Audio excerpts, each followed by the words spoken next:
esplendor da fé. Esplendor da fé. Sonhando junto com Deus. O sonho dele para você, para mim. Eu tento, às vezes, entrar no coração de Deus e ver como Ele me vê, como Ele te vê. A tradução que nós temos, a tradição é que Deus está ali. Ai, errou, marca ali, vai parar daqui, você vai para os infernos, só você que é super bonzinho vai para o céu. Não.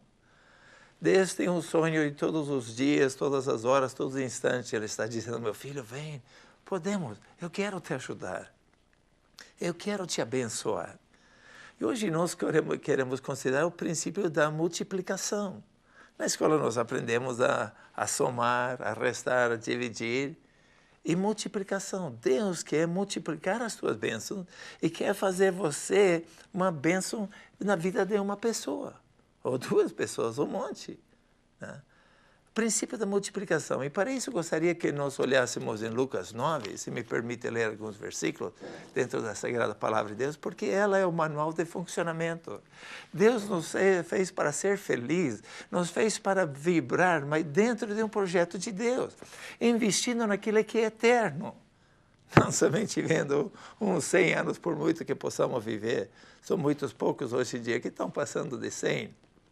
Mas tem uma eternidade que nem começa a exemplificar o ver. O que Deus sonha e o que plana e o que está traçado e planejado para você e para mim. Permita-me ler em Lucas 9, começando no versículo, quem sabe, 12. Diz assim: Ao fim da tarde, os 12 aproximaram-se dele, dizendo: Manda embora a multidão, para que eles possam ir aos campos vizinhos e aos povoados e encontrem comida e repouso, porque aqui estamos num lugar deserto.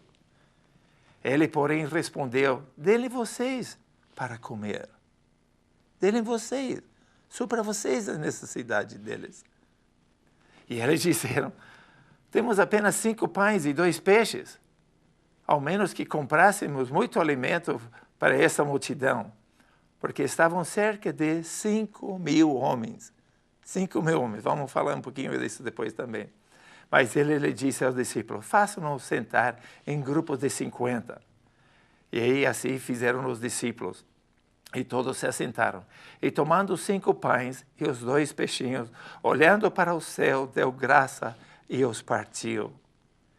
E em seguida entregou aos discípulos para que servissem no povo. E todos comeram e ficaram satisfeitos. E os discípulos recolheram 12 cestos cheios de pedaços que sobraram. Não sei se ajudaria a gente tentar contemporaneizar isso um pouquinho.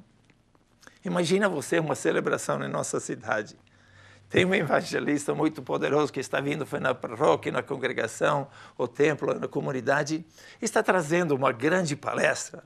Ali está super lotado de gente, tem música especial, muitas coisas, um evento, celebrando, vem gente de todos os lugares. E Jesus está ali falando. Está falando, relata de 5.000 homens. Naquela época, eles mediam como cabeça de famílias, né? Então, 5.000 homens podia representar 15 ou 20 mil pessoas, dependendo do quanto estava na família. A esposa, 1, 2, 3 filhos, então 5 vezes 4 seria 20.000. E se tivesse mais filhos, então seria mais pessoas.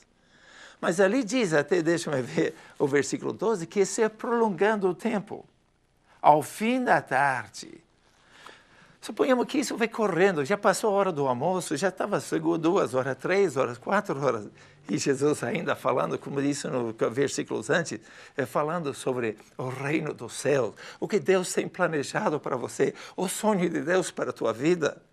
Eu já falei 4 horas e meia seguido em um seminário com seminaristas. Já falei no acampamento mais de 1 hora e tento de segurar aqui uns 15, 16 minutos. Nesse instante, falando ao teu coração, princípios da palavra de Deus, que nos dão capacidade de vibrar quando entendemos o sonho de Deus, que é um divertimento, se pudéssemos entender, quando entendemos o projeto de Deus para a nossa vida. E o fato de nós investir em outros. Então, aí Jesus está falando. Então, chegam os discípulos, quem sabe, falando para ele: precisamos parar essa reunião, alguma coisa. O pessoal, estamos aqui no deserto, precisamos mandar eles para casa. E quem sabe Jesus, estamos preocupados com o povo, e posso imaginar Pedro, né, que é mais falador, alguma coisa, e ele já está morrendo de fome, né? Mas Jesus lhes disse, dê vocês de comer. Então ele volta, né, e Jesus continua falando e fala com os outros discípulos, mas o que vamos fazer? Depois vem um carinha passando com um lanchinho. Dá esse lanche ali, você dá ele para nós. Então, vendo que são líderes, são autoridade, então o carinha deu o seu lanche para ele. E olhem, tem 2 pãozinhos e 5 peixes. Pode ter que tinha 5 ou 6 pãozinhos, pode que eles comeram. A Bíblia diz que levaram para Jesus 5 pães e 2 peixes. E ali falaram que tinha. Então Jesus manda eles se sentar em grupo de 50. Não sei que tanto você trabalhou com pessoas, mas não é fácil. Às vezes é mais fácil ligar com gado, com cabritos, alguma coisa, ou outra produção que não tenha nem viva, é mais material, laranjas, tomates, alguma coisa assim. Mas imagina os discípulos tentando sentar o pessoal em grupo de 50. O que está acontecendo? Vai nos dar alguma coisa para comer? Vixe, aí então os discípulos estão mais preocupados ainda. Então aí, pense comigo, de pronto Pedro falou, lá no Antigo Testamento, lembra de Eliseu? Ele tinha mais de 100 homens com ele, e pegou 20 pães e ofereceu e deu. E aqueles seus auxiliares, diz a palavra em 1 Reis 3, que ele falou, mas que vai dar isso para 100 homens? Né? E pode até que eram 100 famílias também, ou se eram lavradores, quem sabe não tinha mulheres juntas, a gente não sabe. Mas aqui a Bíblia diz que uma multidão seguia Jesus. E sabemos por outra história que tinha mulheres e crianças também que acompanhavam. E ele falou, de certo, ele vai multiplicar, pois alguém maior que Eliseu está aqui. O Cristo, ele andou sobre as águas, ele curou, fez tantos milagres. Então aí posso imaginar o Pedro dizendo, dá isso para mim, vou levar lá. E ele dá um pão para Jesus, abençoa aqui, querendo ver o milagre. E Jesus pega, e a Bíblia diz que levanta para o céu e o abençoou, e o quebrou e devolveu para Pedro. Imagina comigo, Pedro, não vai orar mais?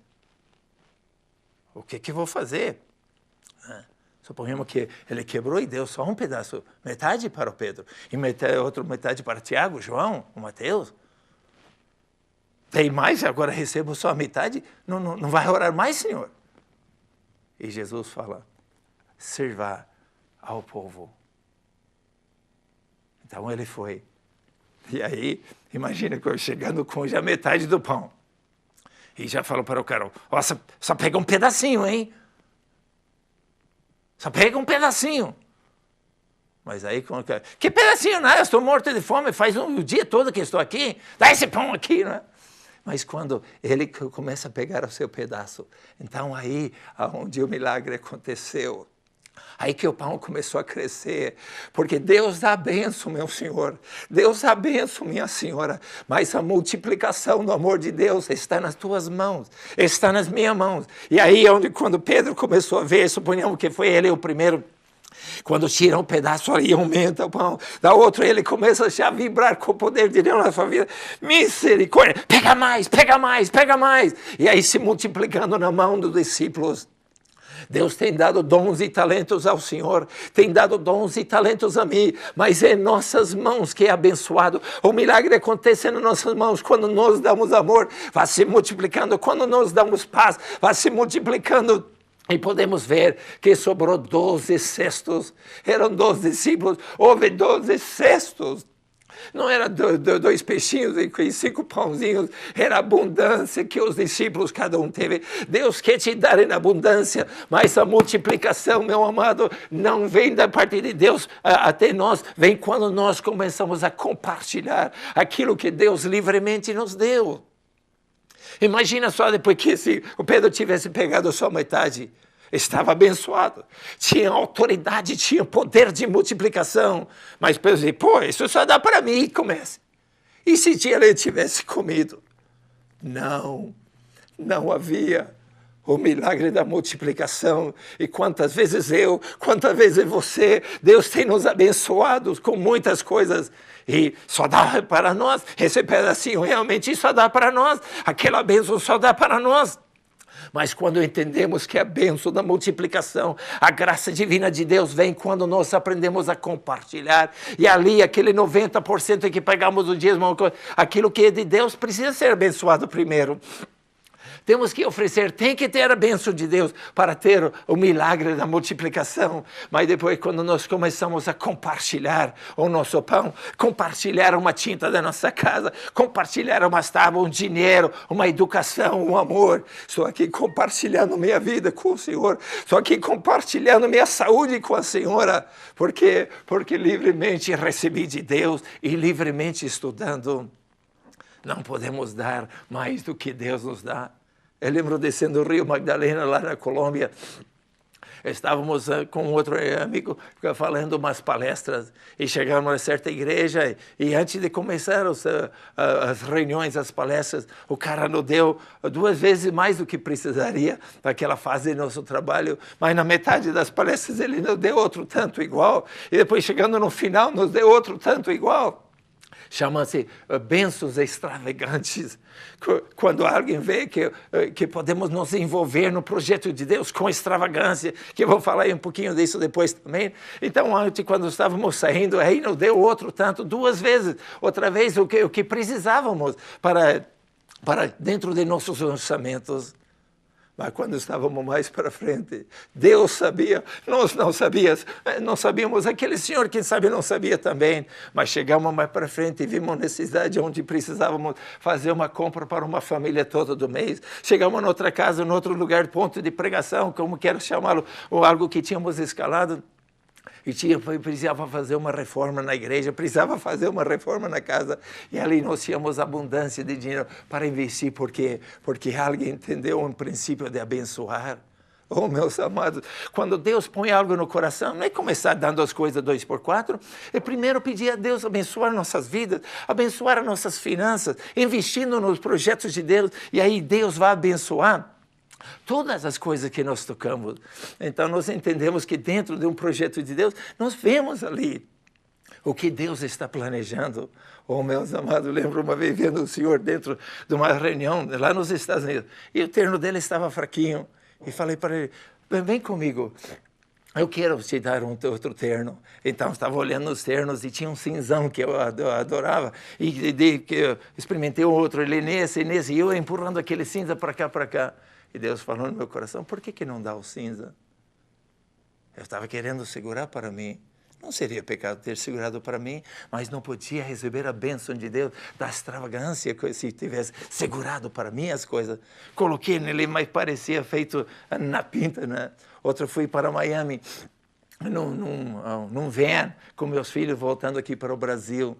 E chegando lá, como tinha coisa dentro, fui numa igreja que ajudavam pessoas mais carentes, então deixamos lá muitas das coisas que não podíamos trazer para o Brasil. Depois voltei e deixei o van lá também. Dei um presente. E quando falaram, pessoal, nós não podemos receber automóveis e carros, e precisa falar com o dirigente, com o líder, com o parroco, com o pastor. Então, fui lá e quando entrei no escritório dele, ele mandou aguardar um pouquinho, eu estava no telefone. E falei, eu só tenho um carro para ir buscar os tomates aí. Eu não tenho um van, alguma coisa, algo maior para buscar. Alguém estava doando coisas para o centro da igreja. Eles têm ao lado da igreja um lugar para ajudar os carentes. E quando ele desligou o telefone, eu falei, estou aqui com o seu van para ir buscar os tomates ali. Só precisa me deixar lá no hotel, que depois para eles vão me levar para o aeroporto para voltar ao Brasil. Eu sou missionário lá. E ele me levou lá para o hotel. E eu vim outra vez para o Brasil. Oh, meus amados, eu conheço gente que estão vivendo muito bem em 10%, e estão dando 90% dentro de um sonho de Deus. Eu já dei 10%, 20%, 30%. Por quê? Porque entendo que é divertido quando a gente vê como que Deus opera milagres em nossas vidas. Tem tantos milagres que eu podia falar, de como Deus tem abençoado em saúde e prosperando.